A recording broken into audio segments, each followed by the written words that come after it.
Hello everyone, welcome to our channel Take Afro. Hope you all are doing great. So today I'm here to show you how to delete iPhone system data clear storage on. So this is so easy. You just simply go to your settings.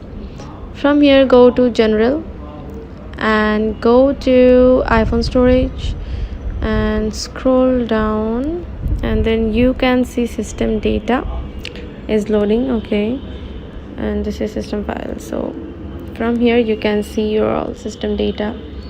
So what we're gonna do is go to general, and from here tap transfer or reset iPhone. From here you have two options, which is the first one is reset, which will remove all your information, all your data, all your files, photos, videos from your iPhone. And the another one is erase all content and settings. This is for your game data or your files data or your iPhone system setting data.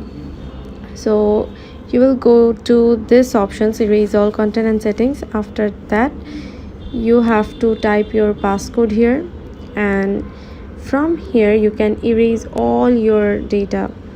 So if you tap continue, your all data will be erased. So yeah, this is how you can delete iPhone system data on iPhone. So thanks for watching. Hope this video helps you. Don't forget to subscribe to our channel and don't forget to hit the bell icon button. Tata, see you in the next video.